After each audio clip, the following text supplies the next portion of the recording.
Every 11 minutes, someone is affected by stroke.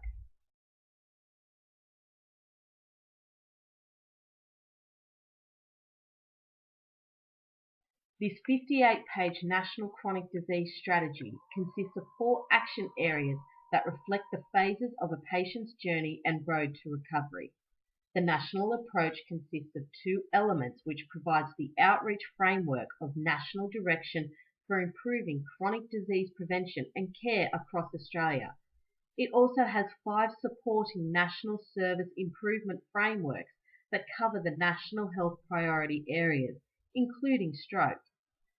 The document correlates to patient care as it involves the development process and the national strategic approach to chronic disease prevention and management in Australia, as demonstrated by the Australian Institute of Health and Wellbeing document on chronic diseases.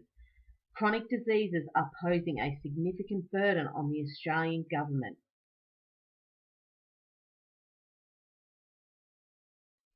Meet Mark. Mark is a 55-year-old man who smokes 25 cigarettes per day and drinks in excess to 6 to 12 standard beers per night. Mark engages in little exercise and is often isolated in his country home. Mark has little education in regard to healthy eating and lifestyle and is unaware of the harsh reality of chronic disease and lifestyle effects of bad decision making. Mark suffered his stroke 4 years ago and is now faced with living with severe deficits such as left-sided hemiparesis and very poor health. The action area that Mark's condition is Action Area 1, as prevention across the continuum is vital to minimise the risk of suffering from a secondary stroke.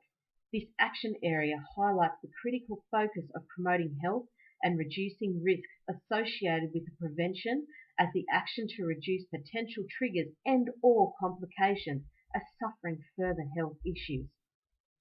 The action area prevention across the continuum impacts and relates to Mark as it works to educate and implement healthy lifestyle choices in order to reduce the risk of further health complications.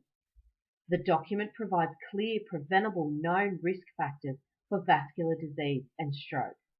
The action area is beneficial to Mark due to the range of risk reduction interventions across the lifespan. Biological risk factors such as family, history, gender, and age are unfortunately involuntary factors that Mark has zero control over. Mark is able to work with this framework in order to manipulate lifestyle risk factors and behaviours such as reducing cigarette smoking and alcohol consumption. The recommendations for Mark is first and foremost utilising nicotine replacement therapy to reduce the cessation of smoking. Mark would also benefit from consultation from a nutritionist to help improve his dietary intake. By Mark utilising the professional opinion of a nutritionist, he will be able to manage his weight as obesity can increase the risk of stroke. It would be recommended for Mark to reduce his alcohol consumption from 6 to 12 beers per night to less than 6, as this will minimise the risk of a secondary stroke.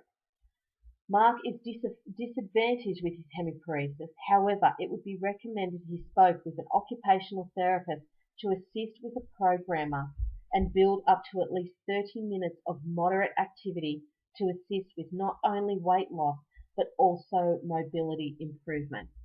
It is known that 1 in 6 Australians will suffer from a stroke.